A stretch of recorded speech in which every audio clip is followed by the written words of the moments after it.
আজকের বিষয় human resource astrology career counselling. দুটো ডিভিশনে ভাগ করা হয়েছে, বাঁদিকে জব মানে চাকরি এবং ডান দিকে বিজনেস মানে ব্যবসা। আমি বাঁদিক থেকে প্রথমে আসছি। প্রথমে জব বা চাকরি নিয়ে বলছি। চাকরি ক্ষেত্রে প্রধান ঘর হলো যে কোনো জন্মকুণ্ডলীর ষষ্ঠ ভাব বা 6th হাউস। এর সহযোগী ভাব হচ্ছে 2nd হাউস, 10th হাউস এবং 11th হাউস, মানে দ্বিতীয় ঘর, দশম ঘর এবং একাদশ ঘর। কর্মে যুক্ত বা চাকরি হবে কি না সেটা দেখতে গেলে একটা চার্টে দেখতে হবে, যখন ষষ্ঠ ঘর কোনোভাবে দ্বিতীয় ঘর, দশম ঘর এবং একাদশ ঘরের সাথে যুক্ত হবে এবং দশাতেও, তখন একটা ব্যক্তি চাকরিতে যুক্ত হবে বা চাকরি পাবে। এবার কর্মহীন হওয়া মানে চাকরি যাওয়া, যদি ষষ্ঠ ভাব বা দশম ভাবের সঙ্গে কোনোভাবে অষ্টম এবং দ্বাদশ ভাব অথবা পঞ্চম এবং দ্বাদশ ভাবের সাথে যুক্ত হয় সেই নির্দিষ্ট সময়কালে, তখন চাকরি যাওয়ার সম্ভাবনা প্রবল হয় বা যায়। বাধা ধরা চাকরি, যখন ষষ্ঠ ভাব এবং দশম ভাব কোনোভাবে দ্বিতীয়, ষষ্ঠ অথবা দশম ভাবের মধ্যে যে কোনো একটা, যদি আমি ষষ্ঠ ভাব ধরে করি তাহলে দশম ভাবকে নেব, এবং দশম ভাব ধরে করলে ষষ্ঠ ভাবকে নেব, এবং একাদশ ভাব এবং রবির সাথে যুক্ত হয়।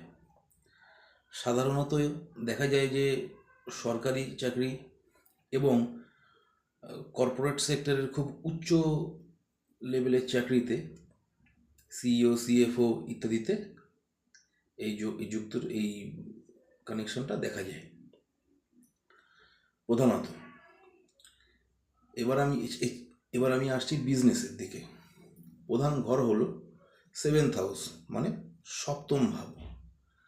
সহযোগী ভাব হলো দ্বিতীয় হাউস, দশম হাউস এবং 11th হাউস। এই দশম হাউসকে বিচার করা হয় হচ্ছে কর্ম, ব্যবসা হোক চাকরি হোক, সব ক্ষেত্রে দশম ভাবটা আসবে।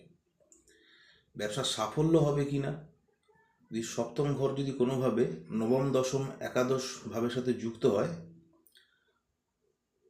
দ্বিতীয় ভাবে কমন রেখে, দ্বিতীয় ভাবটাকে রেখে, তাহলে সাফল্য ব্যবসাতে হয়। ব্যবসার ক্ষতি কখন হয়, যখন সপ্তম ভাব বা ঘর যখন কোনোভাবে অষ্টম ভাব এবং দ্বাদশ ভাবের সঙ্গে যুক্ত হয়, তখন ব্যবসার ক্ষতি হয়। এটা দশাকালেও বিচার করে দেখা যায় সেক্ষেত্রে থাকে।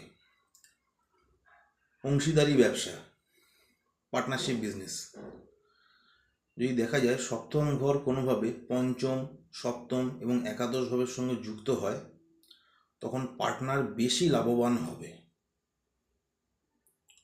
অনেক ক্ষেত্রে দেখা যায় ব্যবসার ক্ষেত্রে পার্টনারশিপ বিজনেস হয়, সেক্ষেত্রে পার্টনারের লাভবান হওয়ার সম্ভাবনাটা বেশি থাকে। এটা সাধারণ নিয়ম। এটা অনেক বিস্তৃত বিবরণও আছে, সেটা আমি পরবর্তীকালে আসবো আর কি। এছাড়া সপ্তম ঘর বা কোনোভাবে যদি প্রথম, ষষ্ঠ এবং দ্বাদশ ভাবের সাথে যুক্ত হয়, তাহলে জাতক যার কুণ্ডলী দেখা হবে তার লাভবান হওয়ার সম্ভাবনা বেশি থাকবে।